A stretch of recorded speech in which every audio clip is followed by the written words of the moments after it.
welcome to the American Footy Show. I'm Miro, Gladovic, introducing a new co-host, Sheena Thomas, alongside, what's your name again? Dean Capone. Hi, Capone. Sheena. It's nice to see you. Welcome, Sheena. Hey, glad to be here. So Sheena's stepped in, as Brittany had a great opportunity overseas, so she introduced us to Sheena, who said that she knew everything about footy. Is that right? Oh, yeah. So Sheena, you didn't know anything, unlike Brittany, who had been to a game because she lived in Melbourne, Australia for a while. You hadn't heard of this sport like 99% of Americans. What was your reaction when you saw the links and looked it up on YouTube? I was surprised. I didn't know there was a sport, like it was so high impact.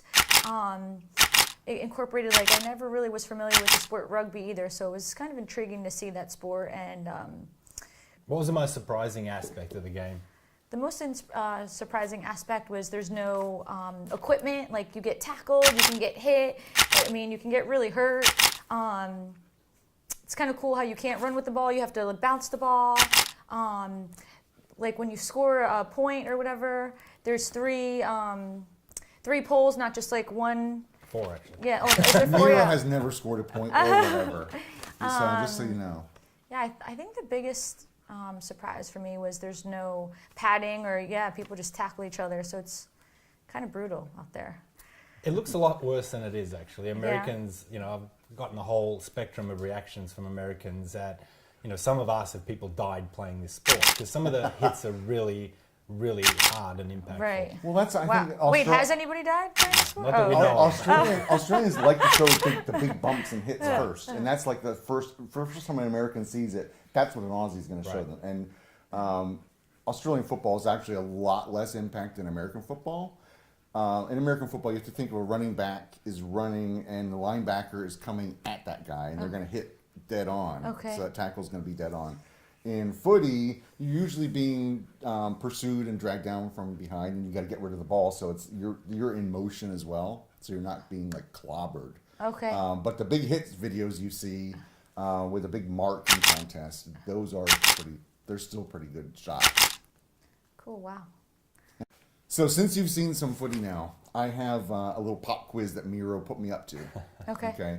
You may have cheated, I'm not sure, but on some Aussie footy terms that are familiar to those in the game, especially Aussies like Miro, but to an American it would be like, what are you talking about? So I'm going to fire some at you. You should give me a guess what you think they are. Okay. Okay, what's a specky? A specky. Wow. I have no idea. A specky. Okay, you've seen a mark, right? Where a guy goes up high to catch the ball from a kick, right? You did see those shots. Okay. A specky is a spectacular mark where you go really high over someone's back and take a ball that's an improbable catch. Oh, so wow. it's a fantastic highlight. Cool, kind of reel like an interception. It would be something like that. Okay. Or a reception. Oh, okay. So that's pretty good. But a specky is a spectacular mark. Okay. How about a worm burner? I know you cheated. Oh, so yeah, I did. I tell me looked what that it up. is. A worm burner is when they kick the ball and it's like close to the ground, kind of across the ground. So, if there's a little worm down there, you'll burn them. That's right. So you heard that from golf and Yeah, baseball. I read that. Yeah. I didn't know about the baseball term, but I saw that they use that term in golf. And a grubber. A grubber.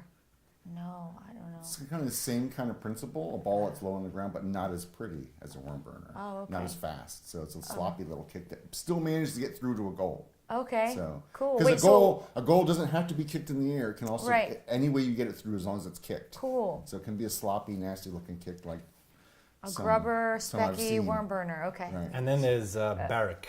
Barrack. What's that? Barrack. Do you know what a barrack? I know what a barrack is. The question is, does Sheena know what a barrack is? Yeah. Well, tell her. Well, in Australia, if someone asks who do you barrack for, it means who's your favourite team. So, Oh, cool. So you'd say I barrack for this team. So Thanks. it's like So it's like to root or cheer for. Yeah. yeah. Okay. So it's almost like Interesting. learning a new language. It is. It's got its own particular language, and when you're involved in the game in the States, you'd be surprised. Aussies generally don't care. They use that lingo naturally. But if an American's really into the game and you don't use that terminology, we had an assistant coach that said wing, which is a soccer term for a guy that plays outside. Okay. And Well, what's the term for footy? well, you probably just say midfielder. Oh, okay. And some of our guys got like really upset at the Get that wing out of here. Right. What is this? Misused terminology. So while it's all silly and it comes naturally to Aussies, it can get to where you're really, defensive over that language. Okay, so you got to be well versed when you get That's out there right. on the footy field. That's right. Okay.